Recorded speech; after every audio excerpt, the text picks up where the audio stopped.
নাখোশ CPIM. রাজধানী শহর আগরতলায় জনপথ বেআইনি দখলদারের বিরুদ্ধে আগরতলা পুর নিগমের উচ্ছেদ অভিযান নিয়ে সমালোচনা করল বাম দল সিপিআইএম।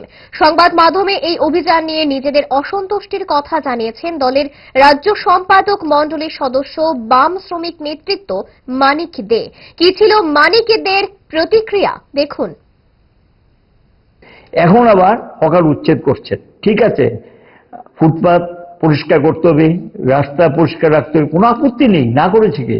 কিন্তু তার আগে যারা এই জিনিসটার উপরে তার জীবিকা নির্বাহ করে, চাকরি নেই, বাকরি নেই, রেগার কাজ নেই, টুইবের কাজ নেই, কিচ্ছু নেই, সরকারের কোনো ইনফ্রাস্ট্রাকচার ডেভেলপমেন্ট নেই, তুই লোকগুলি খাবে কি, বাঁচবে কি করে?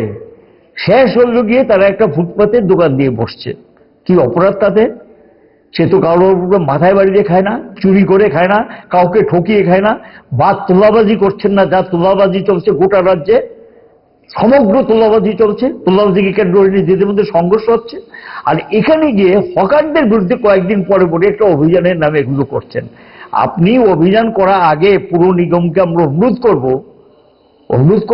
করে তারা শুনেন, অবশ্য বলবো যে আপনি এটা উচ্ছেদ করা আগে তাদের বিকল্প জোন তৈরি করুন, বিকল্প ব্যবস্থা করে সেখানে পুনর্বাসনের ব্যবস্থা করুন, দেখবেন এখানে আবার বসবে না। আদারওয়াইজ আপনি তুলে লোক দেখালেন এখান থেকে আমি রাস্তাটা পরিষ্কার করে দিয়েছি, এতজন হকারকে উচ্ছেদ করেছি, একটা দেবেন, সংবাদ মাধ্যমে এটা প্রকাশিত হবে, আবার দেখবেন সেই রাস্তাগুলি কিন্তু আবার অকুপাই হবে, স্বাভাবিক।